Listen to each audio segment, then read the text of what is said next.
Hello and welcome to SPMIS Academy. Today we'll analyze important newspaper articles of 7 January 2025. Please note you can download the PDF version of today's newspaper analysis by clicking the link given in the comment section. This is the list of the topics that we'll be covering from today's newspaper. The first article is about issue of statutory status to MSP. MSP को क्या legal guarantee मिलनी चाहिए या नहीं, उसी के ऊपर ये पूरा का पूरा आर्टिकल है. This topic is important from our syllabus GS Paper 3 Indian Economy Point of View. देखिए थोड़ा सा डिटेल में समझते हैं ताकि इस आर्टिकल की मदद से इंडियन एग्रीकल्चर से संबंधित जो कुछ प्रॉब्लम्स हैं वो भी हम समझ पाएं.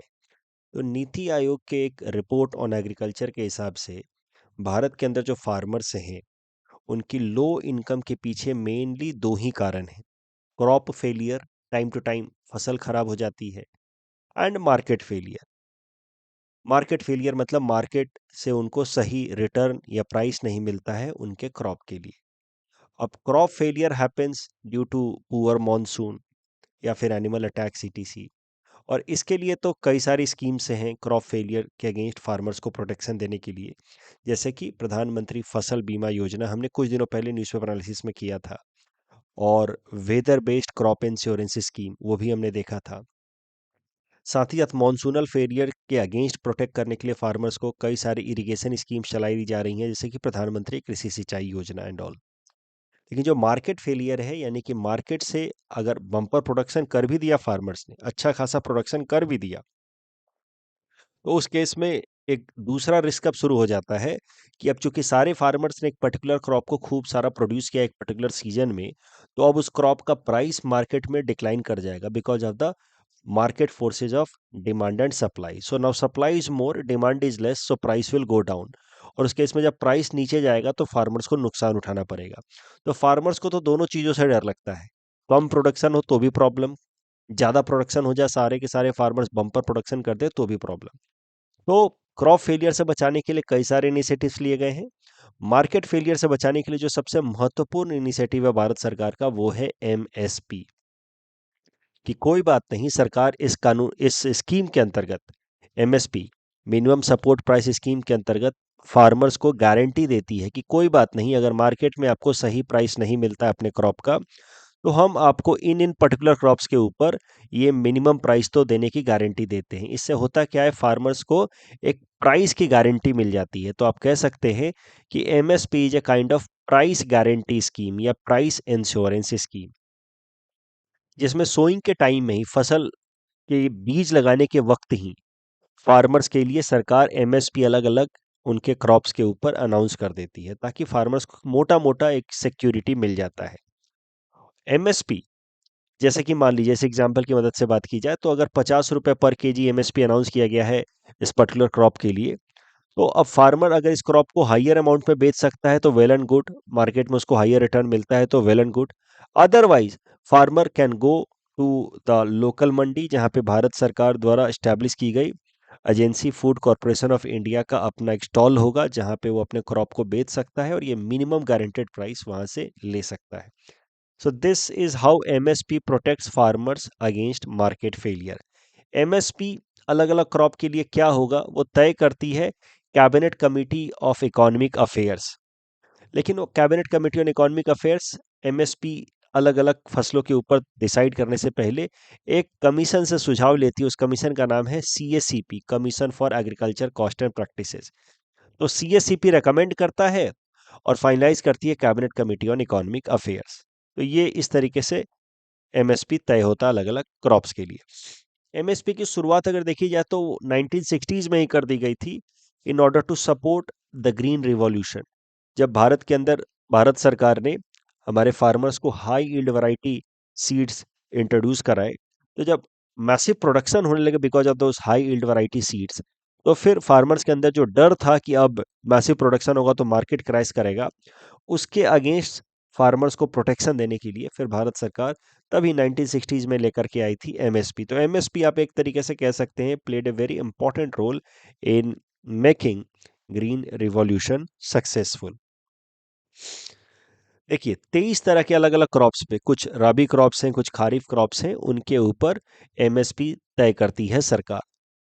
और शुगर केन के लिए अलग से एक सिस्टम है जिसको कहा जाता है फेयर एंड रेम्यूनरेशन प्राइस। वो भी एमएसपी जैसा ही है, बट एग्जैक्टली एमएसपी जैसा नहीं है। अभी एमएसपी में क्या है कि जो मंडी है वहां पे भारत सरकार की agency food corporation of India crops खरीदती है फार्मर से, जबकि शुगर केन के लिए भारत सरकार जो प्राइवेट शुगर मिल से हैं जो शुगर केन लेकर के और फिर उसको शुगर में कन्वर्ट करते हैं, उनके लिए दाम फिक्स कर देती है कि जब आपके पास फार्मर्स आएंगे अपना शुगर केन बेचने, तो आप उनको मिनिमम इतना दाम तो ऑफर करेंगे ही करेंगे।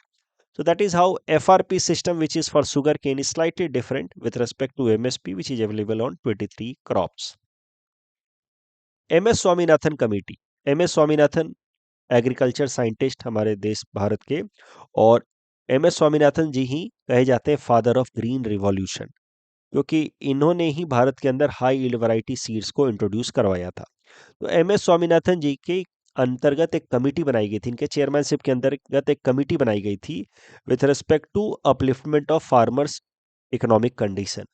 और MS स्वामीनाथन कमिटी ने रेकमेंड किया था कि एमएसपी जो मिनिमम सपोर्ट प्राइस है अलग अलग क्रॉप्स के ऊपर, वो 1.5 times of the cost of production तो होना ही चाहिए।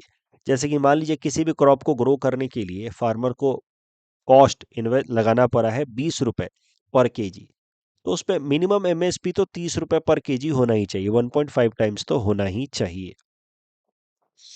तो सरकार ने MS स्वामीनाथन कमेटी के इस रिकमेंडेशन को मान लिया, और आज के डेट में भारत सरकार कोशिश करती है कि एमएसपी कम से कम 1.5 टाइम्स तो रहे ही।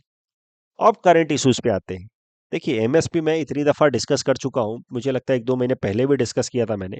इस कारण से I was delaying this issue, लेकिन अब ये इतना इशू बार बार न्यूज में आ रहा है कि आज एक बार फिर से हमें इसको डिस्कस करना ही पड़ा। हाल फिलहाल में हुआ क्या है, जो फार्मर्स हैं, अभी 3 साल पहले हुआ क्या था कि farmers were demanding 3 farm bill brought by the government of India to be taken back, जो भारत सरकार ने मान भी लिया। तो साल 2021 में ही वो 3 फार्म बिल जो है, 3 ऐसे कानून जो फार्मर्स के लिए लेकर के आई थी भारत सरकार, जो भारत सरकार के हिसाब से उनके लिए बेनिफिशियल थी, बट फार्मर्स को लगा कि it might not be that good. अब चूंकि वो तीनों हटाए जा चुके हैं तो उनके डिटेल्स में मैं नहीं जा रहा, लेकिन 3 साल पहले भी आई होप आपको याद होगा कि 3 अलग अलग फार्म्स बिल को लेकर के फार्मर्स ने खूब प्रोटेस्ट किया था, और बाद में भारत सरकार ने उन तीनों कानून को वापस ले लिया था। अब फार्मर्स क्या, वही उसी रीजन के फार्मर्स, पंजाब और हरियाणा के ही फार्मर्स मेनली, उनका डिमांड ये है कि जो एमएसपी है, मिनिमम सपोर्ट प्राइस है, ये एक स्कीम है। ये स्कीम को एक कानूनी दर्जा दिया जाए, जैसे एमजी नरेगा एक्ट हो गया ना, है तो स्कीम भी, MG NREGA is a scheme also, but उस स्कीम को इंप्लीमेंट करने के लिए कानून भी है, एमजी नरेगा एक्ट। तो कानून के बेसिस पे जब कोई स्कीम इंप्लीमेंट किया जाता है, तो फिर उससे होता है क्या कि आने वाली जो अगली सरकार भी होगी वो भी उस स्कीम को हटा नहीं पाएगी। अगर उस स्कीम को हटाना है तो फिर से पूरा पूरा कानून अमेंड करना होगा। साथ ही साथ अगर कानून ला दिया गया एमएसपी के लिए, तो फिर ये जो 23 तरह के क्रॉप्स हैं, उन सारे के सारे क्रॉप्स पे ओपन एंड प्रोक्योरमेंट करना पड़ेगा भारत सरकार की agency food corporation of India को। इसका मतलब ये है कि अभी food corporation of India mainly rice और व्हीट जितना फार्मर्स बेचना चाहे उतना खरीदती है, बाकी क्रॉप्स पूरा पूरा जितना वो फार्मर्स बेचना चाहे नहीं खरीदती है। ओपन एंडेड प्रोक्योरमेंट नहीं होता है बाकी क्रॉप्स पे। फूड कॉर्पोरेशन ऑफ इंडिया ये भी कह सकते हैं कि देखिए इससे ज्यादा हम नहीं खरीद सकते। क्यों? क्योंकि इट्स जस्ट ए स्कीम। और जैसे ही कानून बन जाएगा तो it will be A right, statutory right of the farmers to sell all these 3 mandated crops in whatever amount they want to sell, चाहे सरकार के पास उसकी जरूरत हो या ना हो। इसी कारण से सरकार नहीं चाहती है कि इस एमएसपी स्कीम को लेजिस्लेटिव, कानूनी, लीगली बैकिंग दी जाए। लेकिन फार्मर्स डिमांड कर रहे हैं कि आप इसको लीगल बैकिंग दीजिए, कानून बनाइए और उस कानून की मदद से इस स्कीम को इंप्लीमेंट कीजिए। इससे 2 फायदे हो जाएंगे कि चाहे कोई भी सरकार हो वो इस स्कीम को हटा नहीं पाएगी, और ये जो 23 तरह के क्रॉप्स हैं इन सब पे ओपन एंड प्रोक्योरमेंट करना पड़ेगा सरकार को, तो फार्मर्स को ज्यादा से ज्यादा इनकम जनरेट करने का और प्राइस इंश्योरेंस की गारंटी मिल जाएगी। और इस डिमांड को रखने के लिए फार्मर ऑर्गेनाइजेशन संयुक्त किसान मोर्चा ने एक वाइड स्प्रेड प्रोटेस्ट लॉन्च किया है। और डिमांड कर रहे हैं कि लीगल गारंटी दी जाए एमएसपी को। उनके एक लीडर है जगजीत सिंह धालेवाल, उनका एक आर्टिकल भी आया था इंडियन एक्सप्रेस में, he is on hunger strike for last 43 days.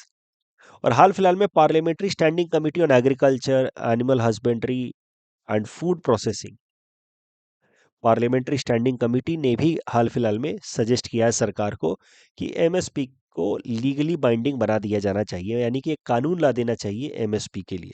कैसे? नेशनल फूड सिक्योरिटी एक्ट है, उसके अंतर्गत प्रधानमंत्री गरीब कल्याण अन्न योजना है। तो कुछ योजनाएं ऐसी हैं जो एग्जीक्यूटिव ऑर्डर से चाहती हैं, यानी कि सरकार के आदेश से इंप्लीमेंट होती है, और कुछ योजनाएं ऐसी हैं जो कानून की मदद से इंप्लीमेंट होती है। तो कानून वाली योजनाएं जो हैं उनका ग्रेविटी ज्यादा हो जाता है, उसको चेंज करने की जो पॉसिबिलिटीज हैं या उसको रिड्यूस करने की पॉसिबिलिटीज सरकारों के लिए कम हो जाती हैं। अब आप सोच रहे होंगे कि इतनी अच्छी बात है, अगर सब लोग डिमांड कर ही रहे हैं तो क्यों नहीं ये सरकार एमएसपी को लीगल बैकिंग दे देती है। इस आर्टिकल में भी यही कहा गया है कि लीगल बैकिंग दिया जाना चाहिए। इस आर्टिकल में सब कुछ पॉजिटिव में ही चर्चा की गई है कि MSP legal guarantee is feasible and all.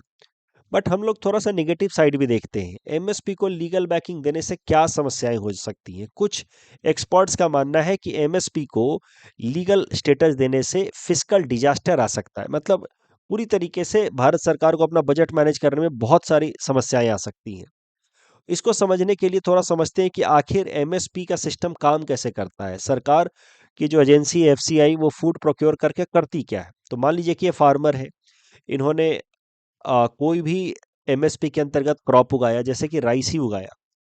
अब ये राइस को लेकर के जा सकते हैं लोकल मंडी में, एग्रीकल्चरल मंडी में, जिसको हम लोग कहते हैं APMC, agriculture produce market committee. वहां पे एफसीआई के ऑफिस में जाकर के वो अपने क्रॉप को बेच सकते हैं एट द एमएसपी रेट। अब ये जो FCI, food corporation of India, या दूसरी एजेंसी है नाफेड भारत सरकार की, ये लोग जब इन्होंने फूड को प्रोक्योर किया फार्मर से, तो उस फूड का होता क्या है वो भी समझिए।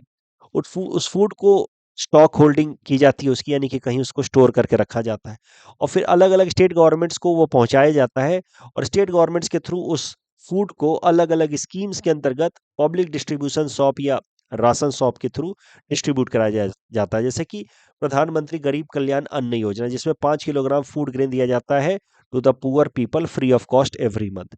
तो कैसे होता है? वो फूड ग्रेन कहाँ से आता है? वो यहीं से आता है, एमएसपी के थ्रू ही आता है।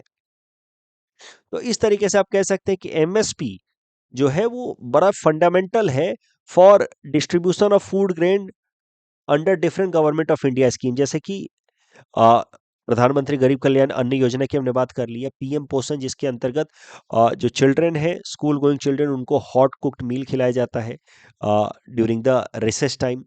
तो इन सब में एमएसपी के द्वारा प्रोक्योर की गई फूड ग्रेन्स यूजफुल होती हैं। बट इसमें प्रॉब्लम क्या है? देखिए, अभी एमएसपी को बहुत ज्यादा अगर प्रमोट कर दिया गया और हर तरह के क्रॉप पे ओपन एंड प्रोक्योरमेंट किया गया, तो होगा क्या कि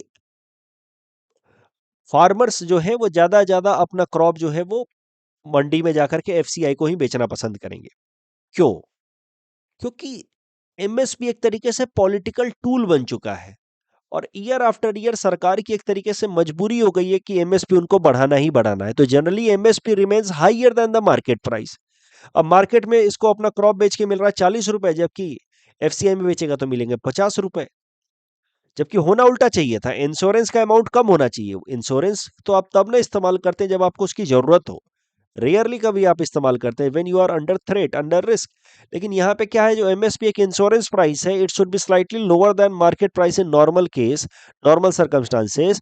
but because of the populism and you may say vote bank politics या freebies, this MSP is generally higher than the market price, what market can offer, and that is why farmers keep on selling their grains to the FCI या नाफेड। अब अगर 23 तरह के crops पे open and procurement लगा दिया गया, तो सोचिए एफसीआई या नाफेड का जो वैसे भी उनके पास स्टोरेज कैपेसिटी अच्छी खासी नहीं है, बहुत सारा वो फूड ग्रेन स्टोर करके वो ओपन एरिया में स्टोर करते हैं अनसाइंटिफिक मैनर में, जिस कारण से फूड ग्रेन वेस्ट होता है। एक एस्टिमेशन के हिसाब से हर साल लगभग 3 लाख करोड़ का फूड वेस्ट होता है हमारे देश में। वो वेस्टेज और बढ़ जाएगा अगर ऐसा हुआ तो, and that is why experts are saying कि it could be a fiscal disaster. अगर एमएसपी को हमने ओपन एंडेड प्रोक्योरमेंट कर दिया हर तरह के क्रॉप पे, तो होगा क्या, फार्मर्स उगाएंगे, पीडीएस शॉप में उसको देंगे, I am so sorry, FCI को उसको देंगे, और एफसीआई उसको अनसाइंटिफिक तरीके से स्टोर करेगी, that will lead to wastage of resources, because food grains will get destroyed, because FCI does not have that capacity। और साथ ही साथ पूरा का पूरा जो फूड मार्केट है वो डिस्ट्रॉय हो जाएगा। इससे रिलेटेड एक और इशू आएगा सामने, वो है एग्रीमेंट ऑन एग्रीकल्चर का इशू एट डब्ल्यूटीओ। उसको हम लोग क्लास में डिस्कस करेंगे जब इकोनॉमिक्स का क्रैश कोर्स हम लोग करेंगे, तो because that will get more complex. उसको इंटरनेशनल रिलेशंस पर्सपेक्टिव से भी पढ़ सकते हैं और इकोनॉमिक्स पर्सपेक्टिव से भी पढ़ सकते हैं। इस टॉपिक डिस्कशन के बेसिस पे प्रीलिम्स प्रैक्टिस क्वेश्चन हमने आपको दे रखा है। Please attempt this question and submit the answer in the comment section. इसमें थोड़ा सा आपको अपना ज्योग्राफी का नॉलेज भी इस्तेमाल करना होगा। एमएसपी के ऊपर ऐसा प्रश्न मेंस में पूछा था यूपीएससी ने साल 2018 में, हिंट्स भी हमने दे रखा है। आप पहले खुद अटेम्प्ट कीजिए, फिर थोड़े से नए पॉइंट्स भी हैं यहाँ पे, उनको देख करके आप इस क्वेश्चन को अटेम्प्ट कर सकते हैं। Next article is about human meta pneumovirus HMPV। This topic is important from our syllabus GS paper 3 science and technology point of view. क्या है ये वायरस? देखिए, ये जो वायरस है ये रेस्पिरेटरी वायरस है, मतलब हमारे जो रेस्पिरेटरी ऑर्गन्स है वहां इन्फेक्शन करता है, बट बहुत कोई ऐसा सिग्निफिकेंट थ्रेट नहीं है। It causes mild infection and which is similar to common cold. जो सर्दी खांसी जुकाम होती है वही करता है ये human metapneumo virus. Cough, runny nose, sore throat, fever, ये सब कर देता है ये HMV virus. It may lead to bronchitis or pneumonia also, especially children and elderly people are at higher risk, क्योंकि उनका इम्यून सिस्टम थोड़ा कमजोर हो जाता है। And this virus spreads through contact with infected individual, respiratory secretion से भी, जैसे कि कोई छींक रहा है, खांस रहा है, तो उससे भी ये वायरस ट्रांसमिट होता है। देखिए, इस वायरस का कोई स्पेसिफिक वैक्सीन तो नहीं है या कोई ऐसा कोई मेडिसिन भी नहीं है, बट ये वायरस अपने आप सबसाइड हो जाता है। इससे होने वाला जो इन्फेक्शन है over a period of time अपने आप सबसाइड हो जाता है। और जब तक कोई इंसान वायरल इन्फेक्शन से जूझ रहा है तब तक उसके सिम्टम्स को दबाने के लिए थोड़े बहुत एंटी हिस्टामाइन मेडिसिन वगैरह लिए जा सकते हैं। अदरवाइज इस वायरस का कोई अलग से ट्रीटमेंट या वैक्सीन नहीं है। क्लिनिक्स पर्सपेक्टिव से आपको याद रखना है कि ये जो वायरस है इट बिलोंग्स टू न्यूमोविरिडे फैमिली। इस पे मैं प्रीलिम्स आज की ही पे प्रैक्टिस क्वेश्चन भी दूंगा। अब आप कहेंगे कि सर ये इतना माइल्ड वायरस है तो इसको डिस्कस क्यों किया जा रहा है, न्यूज में क्यों है इतना? देखिए, चाइना के अंदर बात चल रही है कि शायद से वहां पे एक आउटब्रेक आया है। मैसिव लेवल पे लोग बीमार पड़ रहे हैं, कोई सीरियस नहीं है बट मैसिव लेवल पे लोग बीमार पड़ रहे हैं because of this HMPV virus infection. इस कारण से उनके हॉस्पिटल के अंदर बिल्कुल ओवर वेल्म्ड हो गया उनका हॉस्पिटल, हर जगह भीड़ हो गई है because of people suffering due to this HMPV virus infection. और इस कारण से भारत के अंदर भी एक खतरा बना हुआ है कि इस वायरस का इन्फेक्शन भारत में भी फैल सकता है। In fact national centre for disease control ने कंफर्म भी किया है कि भारत के अंदर कुछ स्टेट्स में, जैसे कर्नाटका में या गुजरात के अंदर, इस तरह के केसेस, HMPV वायरस के केसेस जो है रिपोर्ट किए गए हैं। बट एनसीडीसी का ये भी कहना है कि ऐसा नहीं है कि HMPV वायरस के केस हमारे देश में पहले से नहीं है। They are not new, they already existed in our country. तो कोई बहुत ज्यादा घबराने वाली बात नहीं है। इस टॉपिक डिस्कशन के बेसिस पे प्लीज प्रैक्टिस क्वेश्चन हमने आपको दे रखा है। Please attempt this question and submit the answer in the comment section. The next article is about badge engineering. This topic is important from economics point of view. इस तरह के सवाल कभी कभार जीएस पेपर 3 मेंस में भी आ जाते हैं, प्रीलिम्स में तो आते ही रहते हैं। बैज इंजीनियरिंग समझेंगे पहले, फिर उससे रिलेटेड एक और कॉन्सेप्ट देखेंगे। देखिए, बैज इंजीनियरिंग होती क्या है? जब दो अलग अलग गाड़ियां एक ही प्लेटफॉर्म पे बनाई जाए, जिससे उनका बेसिक इंजन एक हो, बट वो अलग अलग कंपनियों ने मिला बनाया है उनको, तो फिर इंजन बनाने के बाद ओवरऑल ऊपर ऊपर से जो कॉस्मेटिक चेंजेस हैं, बॉडी का डिजाइन वगैरह थोड़ा बहुत बदल देते हैं और लोगो बदल देते हैं, यानी कि बैज बदल देते हैं। इस तरह की इंजीनियरिंग को कहा जाता है badge engineering. Same platform but different car models with different branding, इसको कहा जाता है बैज इंजीनियरिंग। बैज इंजीनियरिंग के कई सारे एग्जांपल्स हैं, जैसे टोयोटा ग्लांजा आप देखते होंगे, वो बिल्कुल सिमिलर आपको दिखता होगा मारुति सुजुकी के बैलोने से, क्योंकि एक ही प्लेटफॉर्म पे बने हैं।